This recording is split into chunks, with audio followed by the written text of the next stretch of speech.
LiberalViewer presents. So, welcome to the November 18th edition of LiberalViewer Sunday Live Clip Roundup. Thanks for joining me. I've picked out the weekend's 10 best, most newsworthy clips for what should be a really informative, educational, fair use media criticism and political analysis show for you all tonight.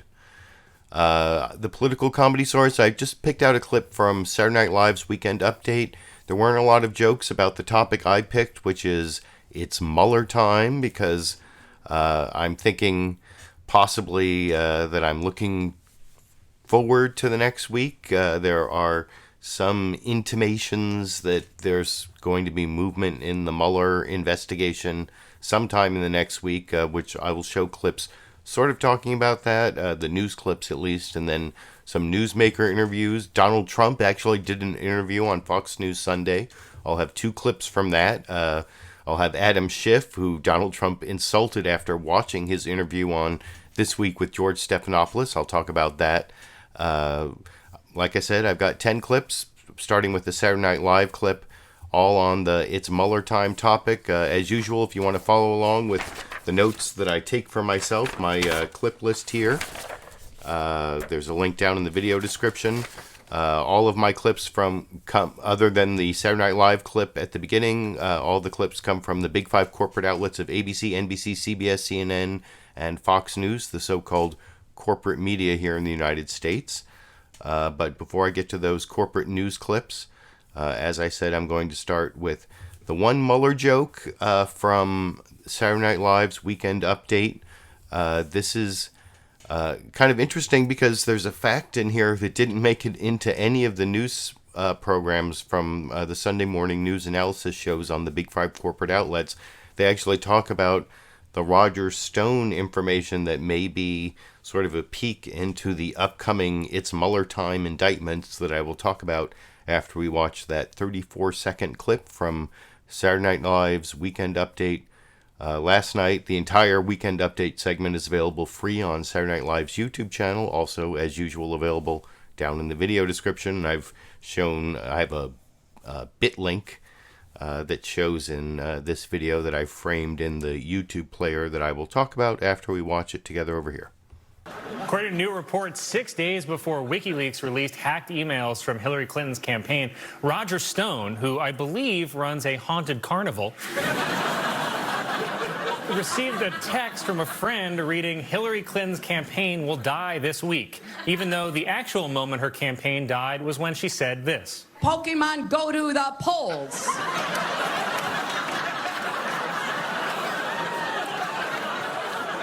I don't know. I bet Trump is hoping she'll Pikachu's to run again.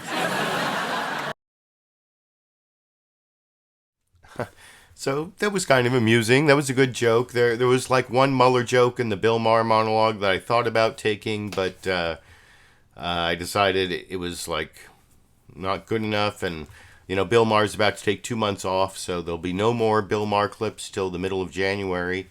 We'll see if he comes back with better jokes at that point. But most of the focus was on the midterm elections. There were some other topics on the Sunday morning news analysis shows. As you'll see in these news summaries I'm about to show you, they focused on the fires in California, which I'll talk about briefly after I show those clips, and also the some things about Amazon going on, and there were some other news. Oh, the breaking Saudi Arabia issue, that the CIA has concluded that the crown prince in Saudi Arabia is responsible for the death of this legal resident of the United States, Jamal Khashoggi, or they pronounce Khashoggi different ways on different shows. So is it Khashoggi or Khashoggi or whatever? He was killed in the Turkish embassy by basically a assassin team from Saudi Arabia, and the CIA has concluded that Mohammed bin Salman, MBS as they call him, the Crown Prince of Saudi Arabia, knew about it and is responsible. I'm not going to show that part of the Donald Trump interview from Fox News Sunday where he said, well, we'll never really know, and he's trying to sort of cover for him. I'm not really going to cover that topic, mostly the Mueller topic, the Mueller investigation. And actually, I am going to show two clips from the Donald Trump interview on Fox News Sunday. One has actually one of the most amusing things. It's not the political comedy for the week that I'm about to show you, that I just showed you from Saturday Night Live, but it's pretty amusing. I'll show it after the news summaries. The best news summary, of course, as usual, came from NBC's Meet the Press. Chuck Todd. It's a little under 4 minutes. I will discuss it with you after we watch it together over here. Well, a good Sunday morning, everybody. For nearly 2 months, we've heard little from Special Counsel Robert Mueller, nor have we heard much about Mueller from President Trump. They both went quiet. It's possible the silence has worked in Mr. Trump's favor. The midterm exit poll found that 46% of those polled disapproved of Mueller's handling of the Russia investigation. That's, of course, almost exactly equal to the president's job rating and the Republican House vote share. Just 41% approved of the Mueller probe. But with the midterm elections over, the president unloaded this week on Mueller and his investigation, both in tweets and in an interview with the Daily Caller. So what led to the outbursts? Is it because new indictments are expected soon, possibly including the president's son, Donald Trump Jr.? Is it the prospect of a new Democratic majority in the House launching a ton of investigations? Is it the bipartisan criticism of his choice of Mueller critic Matt Whitaker to be the acting attorney general? Or is it simply the fact that the president had to answer any written questions at all from Mueller, which he acknowledged doing this week? Whatever the reason, Mr. Trump is turning up the temperature again on the special counsel, just as the prospect of a government shutdown gets linked to over whether we want to protect Mueller from the president. Have you submitted your answers to the special counsel? No, we do that next week. They're all done. President Trump revealing that after nearly a year of negotiations, he has answered written questions from Robert Mueller. I write the answers. My lawyers don't write answers. I write answers. Mr. Trump accused prosecutors of setting a perjury trap. I'm sure they're tricked up because, they like to catch people. Gee, was the weather sunny or was it rainy? He said it may have been a good day. It was rainy, therefore he told a lie. He perjured himself. On Thursday, the president tweeted, without evidence, that Mueller's team is screaming and shouting at people, horribly threatening them to come up with the answers they want. You on Twitter yesterday seemed a bit agitated about what you might be perceiving in the Mueller investigation. No, I'm not agitated. It's a hoax. And in an interview with the Daily Caller, when asked about who he's considering as a permanent replacement for Attorney General Jeff Sessions, the president immediately brought up the Mueller probe, saying it's something that should have never been brought. It's an illegal investigation. In theory, it's not an investigation of me. But it's, as far as I'm concerned, I like to take everything personally because you do better that way. This week, lawyers challenging the legality of acting Attorney General Matt Whitaker's appointment took their case to the Supreme Court. I think a lot of the questions involving Mr. Whitaker and the acting AG could be eliminated if we had a nominee. As a commentator on CNN, Whitaker floated ways to weaken the Mueller probe by defunding it. And last week, Vox reported that he privately provided advice to the president last year on how he might be able to pressure the Justice Department to investigate Mr. Trump's political adversaries, including Hillary Clinton, and even pressure the Justice Department to name a second special counsel to investigate her. Why in the world we would be so sanguine about this and allow it to happen just is beyond me. Now, retiring Republican Senator Jeff Flake is making it clear he won't vote for any more of the president's judicial nominees until the Senate votes on a bill to protect Mueller's job. Whitaker has expressed hostility toward this probe. He's suggested ways to diminish it, to starve it of funding, for example. And there's this threat from Democrats. If Whitaker does not recuse himself, we Democrats are going to attempt to add legislation to the must-pass spending bill in the lame duck session that will prevent Acting Attorney General Whitaker from interfering with the Mueller investigation in any way. But so far, Republican Senate Leader Mitch McConnell is refusing to bring any Mueller bill to the floor. We know how the president feels about the Mueller investigation, but he's never said he wants to shut it down. And joining me now is Republican Senator Lindsey Graham of South Carolina, who... And I don't have any clips of Lindsey Graham or actually any of the interviews from NBC's Meet the Press. I didn't think that there were any really worthwhile news-making clips to take from that, but I thought that was the best news summary compared to the other three I'm about to show you. Although it didn't really talk about Saudi Arabia and the fires so much, which is more emphasized, you'll see in the State of the Union clip I'm about to show. I did think it showed sort of the Trump progression on the whole Mueller thing. It kind of mirrored my own idea of what the topic of the week is, that Mueller's been quiet for the last 2 months because of the midterm elections, but now it's about time for Mueller time. And the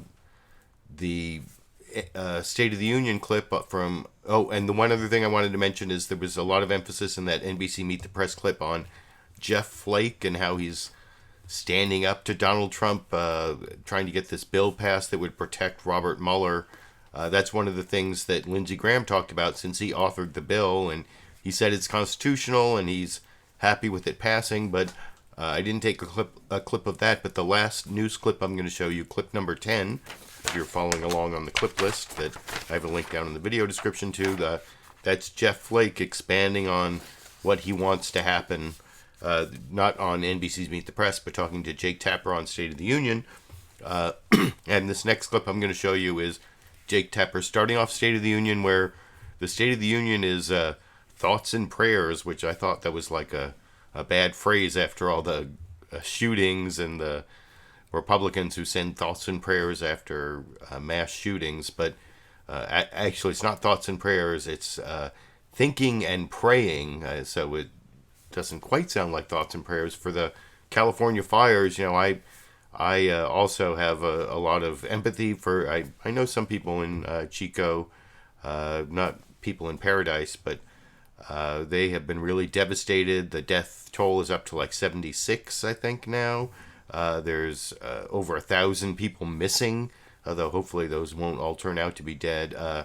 And in addition to all that human damage and property damage, here where I live, I showed you last week, the air quality just for the entire last week I have never seen it, where you look at the air quality index, and I've seen it go to like unhealthy for sensitive groups and unhealthy, but this week it's been like very unhealthy and then hazardous. I've never even seen hazardous before.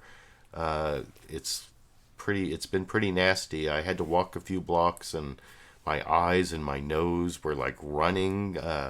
It's been nasty just for those of us living downwind from the fire, never mind the people who are totally devastated and who deserves our thinking and praying, according to Jake Tapper on State of the Union this morning over here. Hello, I'm Jake Tapper in Washington, where the State of our Union is thinking about and praying for California. President Trump is back in Washington after touring the utter devastation from the most destructive fires in the history of California. According to officials, there are at least now 79 people who have been killed and nearly 1,300 who are missing. The president said the disaster does not change, however, his view of climate change, and he refuted a disputed claim blaming forest management for the crisis. I was with the president of Finland, and he said, we have a much different, we're a forest nation. He called it a forest nation. And they spend a lot of time on raking and cleaning and doing things, and they don't have any problem. The disaster in California is unfolding as the president faces mounting pressures back in Washington, including renewed attention on the special counsel's Russia investigation. President Trump says he has now written down answers to some of Robert Mueller's questions and will submit them this week. And new reports that the CIA has assessed that Saudi Arabia's crown prince likely ordered the killing of journalist Jamal Khashoggi. The president says there will be a full report issued on Tuesday. I want to go straight to Republican Senator Jeff Flake of Arizona now. I'll have some of the Jeff Flake interview later, like I said. And how did Jake Tapper there pronounce the assassinated Saudi journalist? Was it Khashoggi? Jamal Khashoggi? Like I said, they all pronounce it differently. So I don't know exactly how it's supposed to be pronounced, but there Jake Tapper did cover the three main stories that were covered on all the news programs: the Mueller investigation, the California fire, and the Khashoggi assassination, and how Trump is going to deal with that. I don't think they mentioned the California fire on Fox News Sunday at all. Even though there was that weird thing where Donald Trump said that we need to rake our forests better, and he mentioned the forest nation of Finland, which for some reason makes me think of the forest moon of Endor from Return of the Jedi. But I don't know, maybe we need Ewoks here in California to rake our forests. But you can let me know what you think down in the comment section. I'm going to move on now to the ABC This Week with George Stephanopoulos news summary introduction. Actually, Martha Raddatz is the permanent alternative host, or whatever her title is. I can't remember. But she talked about Thanksgiving and how Trump has less to be thankful for because of the storm clouds gathering with the Mueller investigation. No real specifics. No one talking about Roger Stone, like I said when I showed the Saturday Night Live clip. But ABC also covers the Saudi Arabia developments and the California fires in the minute 52-second clip I will talk about with you after we watch it together over here. Good morning on this Thanksgiving week. For so many, it's a time to take stock of what we're thankful for. But as we head into this holiday, President Trump might have less on his list as storm clouds gather over his presidency. 3 we're watching in particular. The new class of freshman Democrats has hit Washington, and with their arrival comes the promise of Democratic-led investigations into the administration.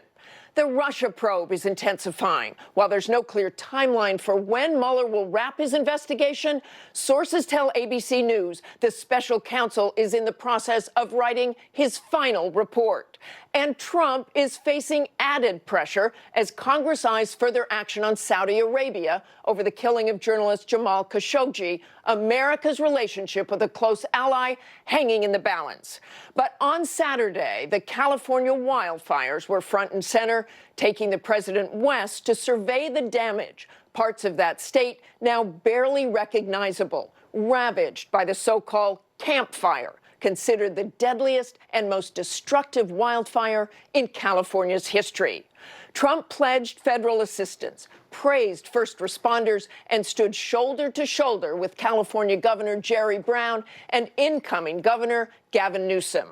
Overnight, the death toll from the Camp Fire reached 76, and authorities say there are still nearly 1,300 unaccounted for.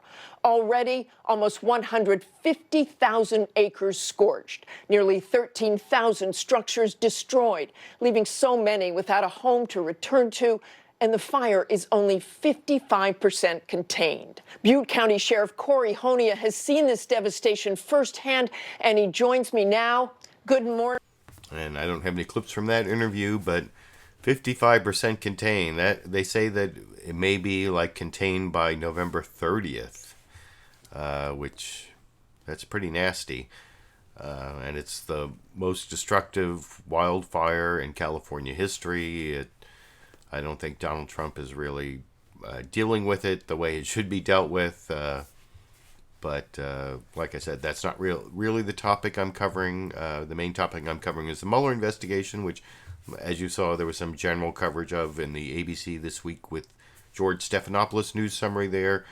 It got a little bit of coverage in the Fox News summary, although they talked more about Trump having challenges in the final 2 years of his first term, hopefully only term. You can let me know what you think down in the comment section.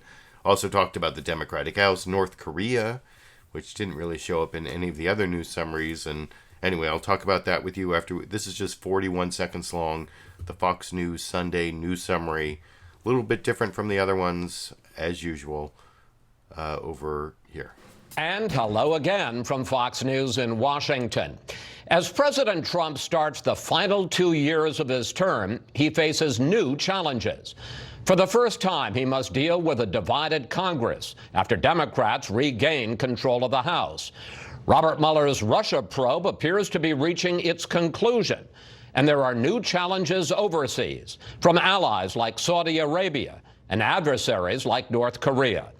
We sat down with Mr. Trump Friday in the Roosevelt Room, just across from the Oval Office, hoping to explore a presidency at a turning point. Mr. President, thank you. And so, like I said, that news summary is a little different because it's from the Fox News universe. And the next 2 clips I'm going to show you are actually from Chris Wallace's interview of Donald Trump. I mean, it wasn't the total softball interview you would get from Sean Hannity or something, but it certainly had some assumptions that you get in the Fox News universe. Even Chris Wallace is susceptible to the Fox News syndrome, and I'll talk about that a little bit after I show the two clips. The second one is the clip number 7 is the one that has like one of my favorite follow-up question or follow-up comment, I guess, of the night. Maybe for quite a long time, Chris Wallace mentioned something when talking about the odds that Donald Trump will do a sit-down interview with Robert Mueller in the second clip. But the first clip is your chance to see Donald Trump lie to your face. I am fairly certain Donald Trump is lying to your face in this next clip when he answers a question about whether the acting attorney general who he appointed, whether he knew when he appointed him that he had negative views about the Mueller investigation. I talked about the acting attorney general somewhat last week. I'll talk about it again after Trump gives his opinion to Chris Wallace and lies to your face about whether he knew that Whitaker was opposed to the Mueller investigation.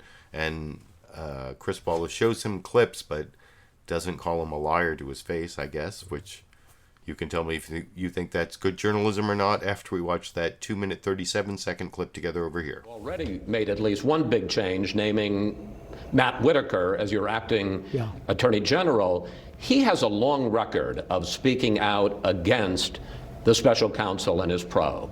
I could see a scenario where Jeff Sessions is replaced with a recess appointment, and that attorney general doesn't fire Bob Mueller, but he just reduces the budget so low that his investigation grinds to almost a halt. The truth is, there was no collusion with the Russians in the Trump campaign.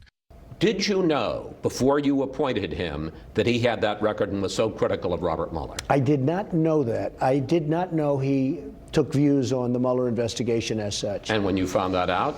I don't think it had any effect. If you look at those statements they really can be viewed either way, but I don't think it would have any impact. Well, he says there's no collusion. Chris, I'll tell you what. He says you can starve the investigation. Right. What do you do when a person's right? There is no collusion. He happened to be right. I mean, he said it. So if he said there is collusion, I'm supposed to be taking somebody that says there is, because then I wouldn't take him for 2 reasons. But the number one reason is the fact that he would have been wrong. If he said that there's no collusion, he's right. He is going to have to make, or could potentially make, a lot of big calls in the Mueller investigation. If Mueller decides that he wants to subpoena you, the Attorney General, Whitaker, can block that. If Mueller issues a final report, he can decide how much goes to Congress or doesn't go to Congress. You tweeted this week about, quote, Bob Mueller and his gang of Democrat thugs. Right. If Whitaker decides in any way to limit or curtail the Mueller investigation, are you okay with that? Look, it's going to be up to him. I think he's very well aware politically. I think he's astute politically. He's a very smart person, a very respected person. He's going to do what's right. I really believe he's going to do what's right. But you won't overrule him if he decides to curtail. I would not get involved. And all these people that say, I'm going to end the investigation, you know, they've been saying that now for, how long has this witch hunt gone on? It's gone on for what? Since May of 17. Okay, but how long have I been looked at? You know when I've been looked at? Since July of 2016. From the day I announced, I was looked at as a candidate with nothing, no proof, with phony people like McCabe and Strzok and his lover. You had Lisa Page, his lover. These people were looking at me. They wanted an insurance policy just in case I won or Hillary lost. And this was the insurance policy. It's a scam. There was no collusion whatsoever. And the whole thing is a scam. Your team is preparing written answers.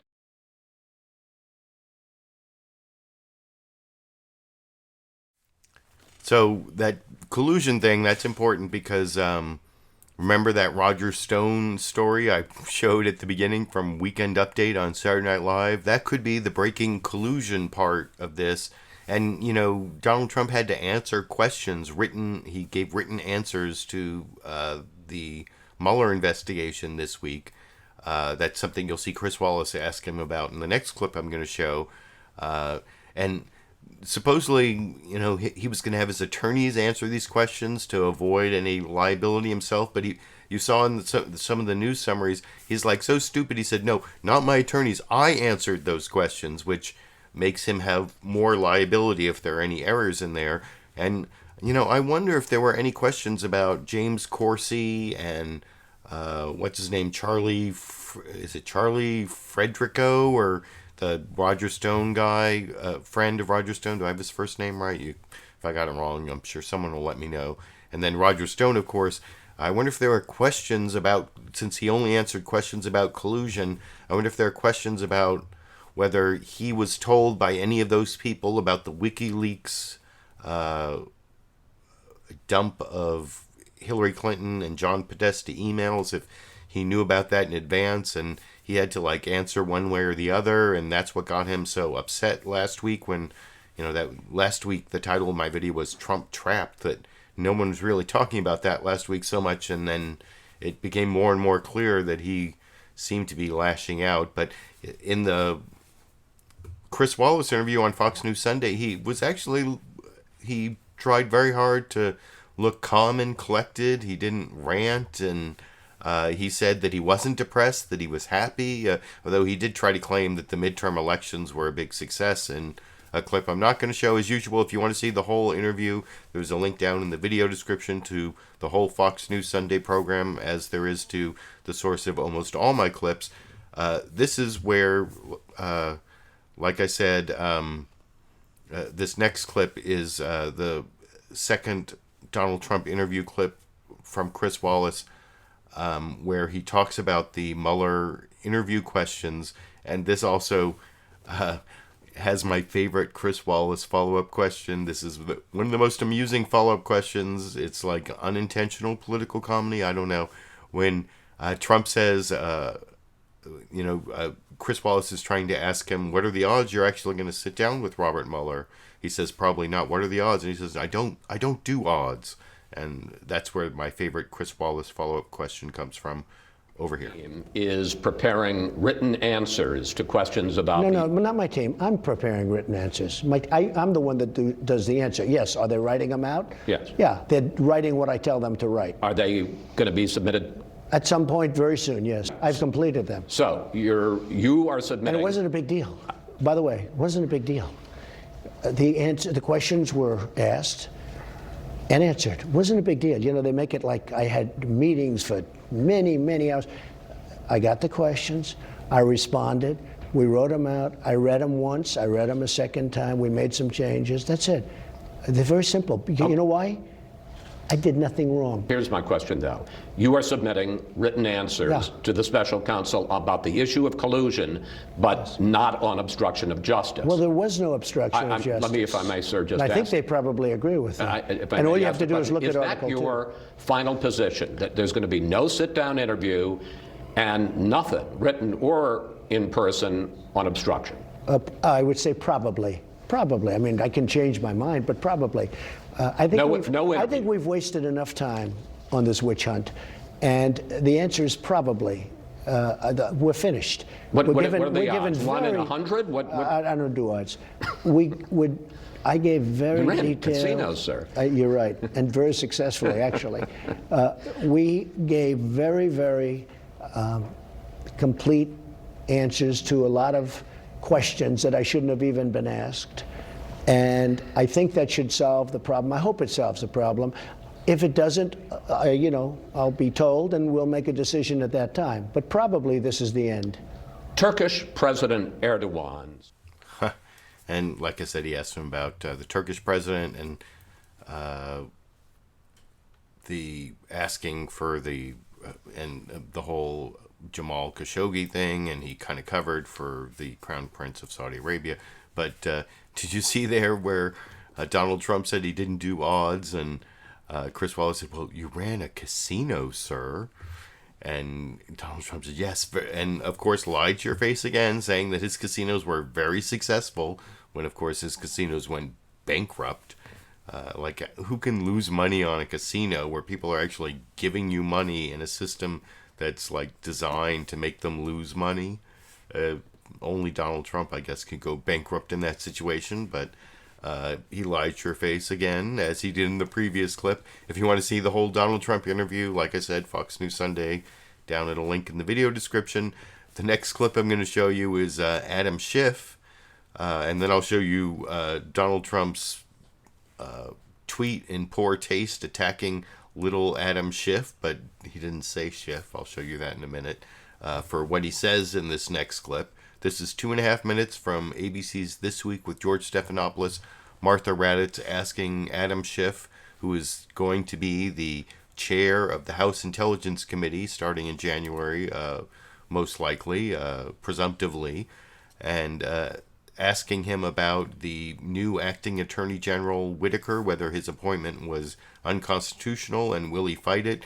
The answers being yes and yes, and he describes how in ways that I will discuss with you, and I will discuss Donald Trump's inappropriate reaction after we watch Adam Schiff give his answer over here. I want to turn to the Mueller investigation. We heard a lot about that this week, and possibly there's some sort of decision coming.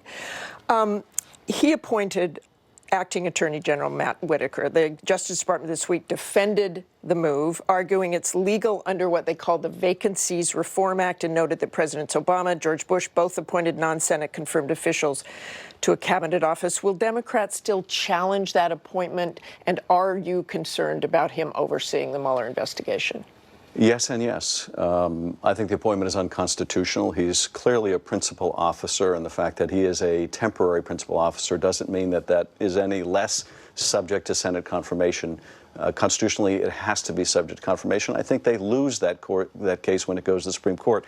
But it's also in conflict with a more specific statute, and that is there is a succession statute for the Justice Department, which makes the Justice Department different than other agencies, which distinguishes it from these other cases that justice is relying on. When you have a specific statute that says this is the succession plan, and doesn't say you can also use the Vacancies Act to avoid the succession plan, you go with a specific statute. So it's a flawed appointment, but the biggest flaw from my point of view is that he was chosen for the purpose of interfering with the Mueller investigation. He auditioned for the part by going on TV and saying he could hobble the investigation. And ethically, he should have absolutely nothing to do with the investigation. So what will Democrats do about it? We will expose any involvement he has in it. He needs to know that if he takes any action to curb what Mr. Mueller does, we're going to find out about it. We're going to expose it. And I would certainly call on my colleagues right now to avoid the constitutional crisis. Take action now.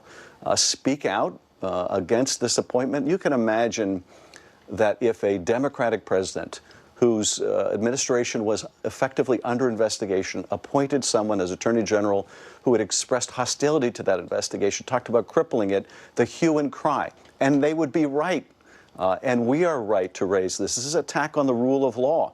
And the question for my GOP colleagues is, will they have the same devotion to rule of law and institution that their predecessors during Watergate had? Because that's what's called for right now. Okay, thanks very much, Congressman Schiff. It's always good to see you. Let's turn to Senator Roy Blunt.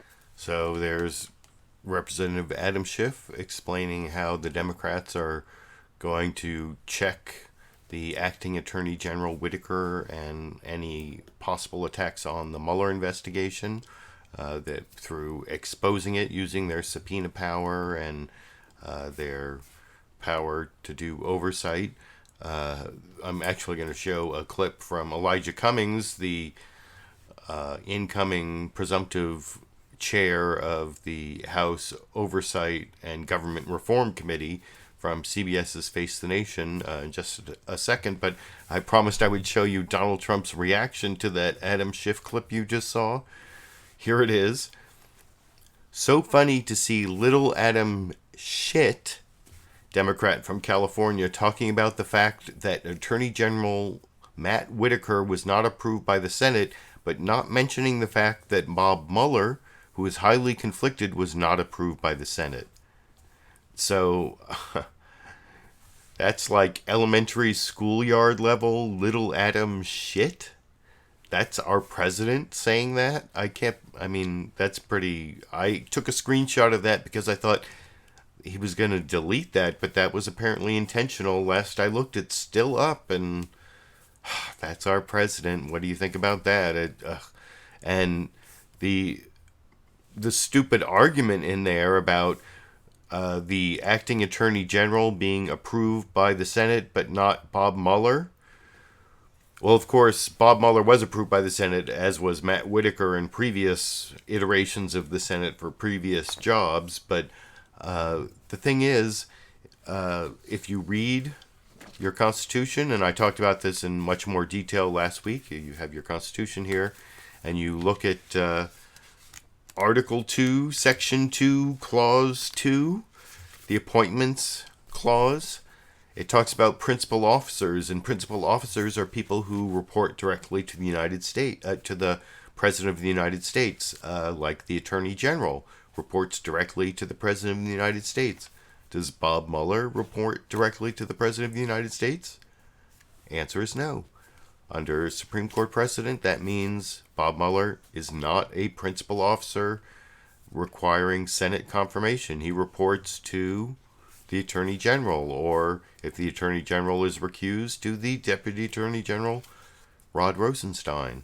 But he's not a principal officer, does not need Senate confirmation, unlike the Attorney General, who is a principal officer and does need Senate confirmation. So not only is Donald Trump's tweet here inappropriate, lack of White House decorum, but the argument about who needs to be Senate approved, totally bogus from a legal point of view.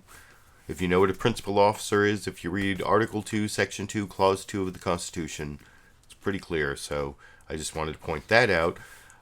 Now, in terms of oversight and the House Oversight Committee, I mentioned the next clip is from Face the Nation. Margaret Brennan had Elijah Cummings on. I was kind of disappointed with Face the Nation. They didn't have almost any content regarding the Mueller investigation, even though that seems to be the big story that's about to break. Maybe I'm wrong about that. We'll see in the next week. But they did have my Governor Jerry Brown on to talk about the fires. I didn't take any clips from that. They didn't have a news summary. They went right to Jerry Brown. So, and like I said, no clips from any of that. But I do have Elijah Cummings in the brief discussion they have of the Mueller investigation.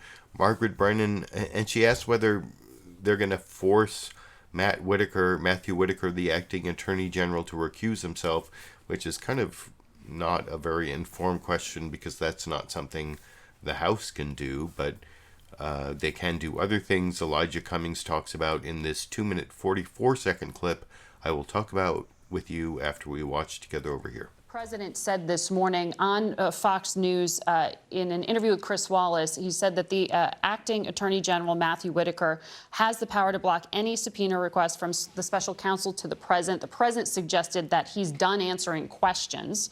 And now that the investigation, he seems to be suggesting, is coming to an end. Does Congress have anything to do to protect the integrity of the probe itself, given some of these past public statements by the acting Attorney General that have drawn that into question? Well, I am extremely concerned about the acting Attorney General. I question whether or not it was actually a legitimate appointment since he's not been confirmed by the Senate. But we're going to look into all of this. Again, with him being in there, I don't think so. I don't know that we have that power. But we're going to certainly look at every angle. But I'm hoping that I would love to see him recuse himself because I think the things that he has said about defunding the special probe and the many things that he has talked about with regard to his opinion, a negative opinion with regard to special counsel in the process, I don't think that he's the proper person to be in that position. But again, I think almost anything he does in the position of the interim may very well be tainted because we're not clear. It's not clear that he is a legitimate appointment to that position. If the Mueller probe continues to its conclusion, which the President has said he at this point won't interfere, will you, if you do take the chairmanship of House Oversight and have the subpoena power that goes with it, will you force Mueller's findings to be made public if the Department of Justice decides not to release them?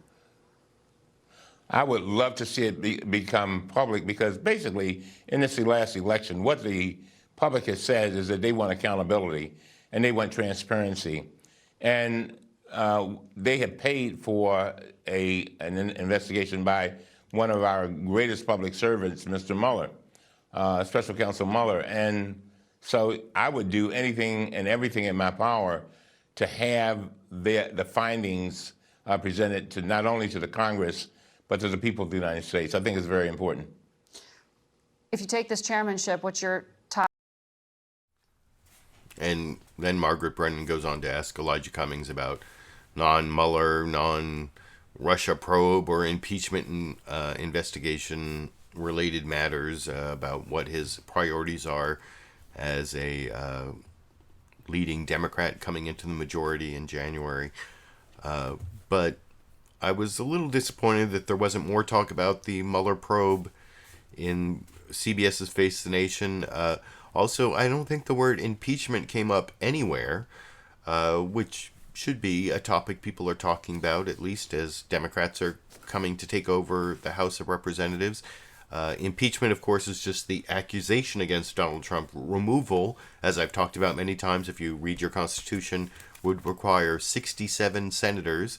So it looks like they're going to be maybe 52 or 53 Republicans and 47 Democrats. So that means like 20 Republicans in addition to the Democrats to remove Donald Trump from office. Not very likely, especially given that this next and final news clip I'm going to show you is the one Republican who seems now, after the election, not only to be talking about standing up to Donald Trump, but doing something to stand up to Donald Trump. It's Senator Jeff Flake from Arizona, and he has decided that he's going to be the only Republican who says we have to pass this bill from Lindsey Graham, authored by Lindsey Graham, to protect Robert Mueller from being fired by Donald Trump. But he's the only Republican to take that stand, and it's because he is retiring from the Senate and he's being replaced by a Democrat, and he waited till after the midterms to do anything. I mean, he briefly stood up to Mitch McConnell during the Brett Kavanaugh hearings, but in a way that didn't really advance the investigation of Brett Kavanaugh in any way, and ended up being pretty futile, if you ask me. And I talked about that when that all happened. But like I said, this is the final news clip before my bonus Dash and Sandy clip that I'm going to show you. Jeff Flake sort of standing up to Donald Trump now that he's an outgoing lame duck senator after the midterms, being replaced by a Democrat from Arizona, which I will talk to you about after we watch that clip from CNN State of the Union. Jake Tapper asking the questions over here. You're saying that you will not vote for any further judicial nominations to go forward in committee or on the floor of the Senate until the legislation you co-sponsored to protect the special counsel gets a vote on the floor. It obviously was reported out of committee, passed the committee. Right. As of now, however, not one of your Republican colleagues, not Corker, Sass, Collins, none of them have joined you. Are you disappointed in them? Well, this legislation was passed back in April, and it was on a bipartisan basis, which we don't often get out of the Judiciary Committee. It passed 14-7, including our chairman voting for it. Since that time, we've processed 50 judges, and we need to do judges. We've done that on the floor of the House. What I'm saying, the floor of the Senate. What I'm saying is this has to be priority now. We have a situation where the president has fired the attorney general and has installed and has given responsibility for the Mueller investigation to somebody who has not been confirmed by the Senate and somebody who has expressed hostility to the Mueller investigation. How in the world my colleagues don't see this as priority now, I just don't understand. So it does need to come to the Senate floor, and I think it's worth using a little leverage here. You're pushing hard for a vote on the Mueller protection bill. Democrats, Chuck Schumer in the Senate, Jerry Nadler in the House, they're saying the best way to get a vote is to attach it to the year-end spending bill, which could force decision makers to make a choice between allowing a vote or shutting down the government. Are you in favor of that plan? Will you vote against the spending bill if it does not include protections for Mueller? I would sure like to see it as part of the spending plan, because that will make it law. So I hope that they continue to push for that. But the first step has to be having this bill that has already passed the Judiciary Committee and is awaiting action on the floor of the Senate, to have that pass. And it will pass with a pretty big majority. If we can do that first, there's a far greater likelihood that it will be attached as part of the spending bill. Let's talk about the recent election in Arizona.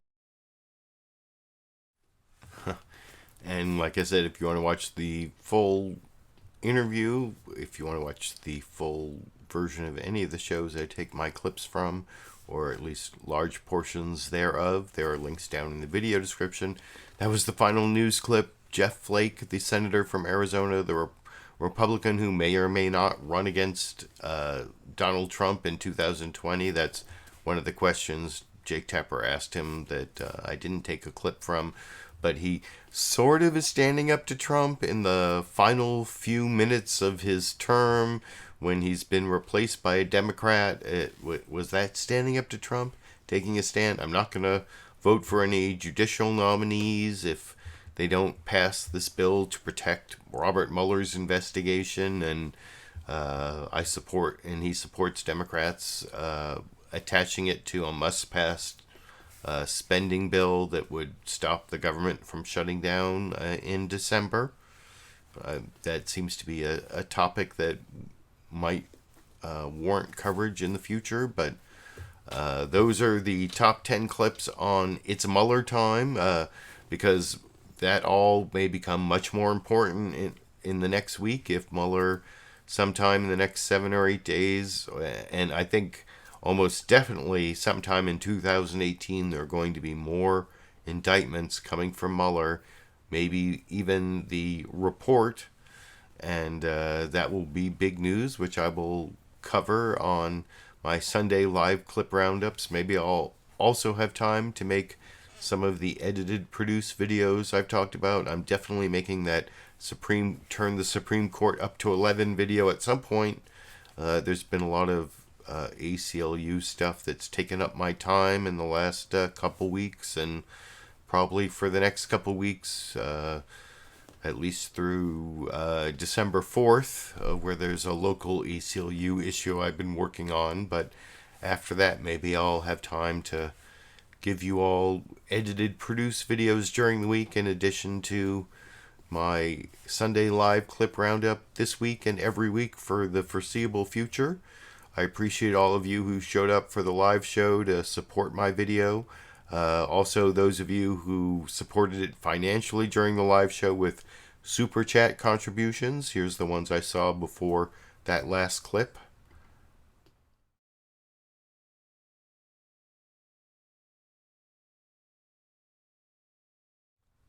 Thank you, Sexy Bob, Lulu Girl, and Nelson 100. And I also appreciate my patrons on Patreon who support me monthly that I can depend on. There's a link down in the video description to do the monthly support on Patreon. Also, one-time support on PayPal. If you give me support at the $10 level on PayPal or Patreon, I will send you this ACLU Constitution and this hashtag LiberalViewer weatherproof vinyl sticker. At the $5 level, I will send you the sticker. Or just give me a thumbs up. Give me a supportive comment. Share my videos on social media. Subscribe to my channel. All those things are helpful to me. Give me motivation to keep going every week. It's almost 300 weeks in a row now. Makes me feel like maybe I'm not wasting my time spending every Sunday watching the shows, picking out the clips, capturing the clips, and then broadcasting the clips along with my commentary and criticism. If you think it's worth my time to do that, then support me in any way you can. And until next week or some other reason for uploading a video, I guess I will be seeing all of you around the internet. Oh, wait.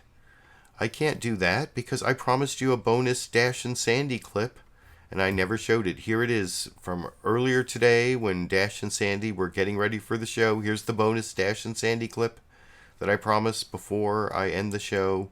29 seconds of Dash and Sandy here.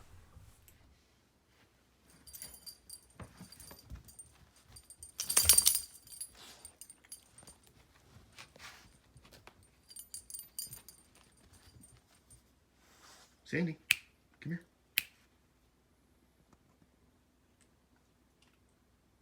Ready for the show? Maybe you can both come in and watch.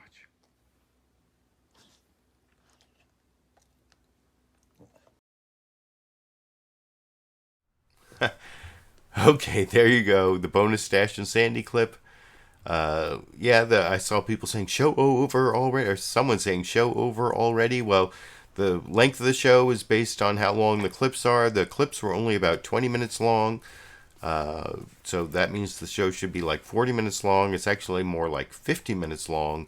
So you got not only bonus Dash and Sandy clip, but bonus media criticism and political analysis from me tonight. And until next week, I guess I will be seeing all of you around, and this time I really mean it, around the internet.